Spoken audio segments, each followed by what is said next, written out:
আরে বাবা রে, বাইরে কত রোদ, তোমার খেয়াল আছে? এত রোদে তোমার কইছি না তুমি বাড়িতে বেরোবা না। তাই কি হইছে? শুধু কি নিজেরটাই বুঝলে হইব নাকি?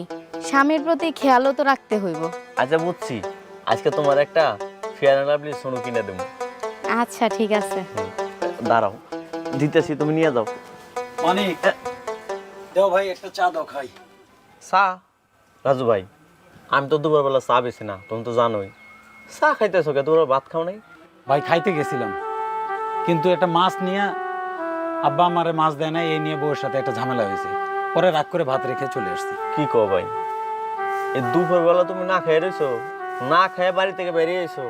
আচ্ছা শুনো, তুমি তাহলে একটা কাজ করো, ভাই যখন না খাইয়া রইছে, আজকে দুপুরের খাবার ভাই আমাদের সাথে একসাথেই খাবে। আমাদের বাসায় নিয়ে আসো ভাইকে। হ, আমার বউ কিন্তু ঠিক কথা বলছে। ভাই তুমি বাড়িতে চলো, আমার বউ খুব ভালো রান্না করে। আমার বউ রাতে রান্না খেলে তুমি কোনদিন ভুলতেই পারবা না। তুমি পেট ভরে ভাত খেতে পারবা। চলো আমার বাড়িতে চলো। আরে না না, তোমাদের বাড়িতে যাব খাইতে কেমন দেখে এটা? আসলে বাড়ির অশান্তির কারণে কোনো কিছুই ভালো লাগতেছে না। না ভাইয়া চলেন, আপনি যেহেতু না খাইয়া আছেন, আজকে আমাদের সাথেই খাবেন। আর তাছাড়া ভাই, আমি তোমার ছোট ভাই না? আর ও হয়েছে তোমার ছোট ভাই বউ। ও আমাকে বাড়িতে ভাত খেলে তোমার এত সমস্যা কিসের কত? ও তোমার বলছে না?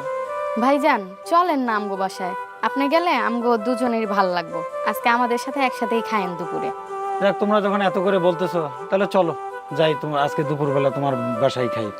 আচ্ছা শুনো, তাহলে একটা কাজ করো, ভাইকে নিয়ে তুমি আসো দোকান অফ করে, আমি তাহলে বাসায় যাই। আচ্ছা যাও, তুমি মাছ ভর্তা করবা। তোমার হাতে মাছ ভর্তা কিন্তু অনেক মজা হয়। যাও। আচ্ছা ঠিক আছে, তাহলে তাড়াতাড়ি আইসো। রাজু ভাই, হ্যাঁ, দোকান বন্ধ করবা?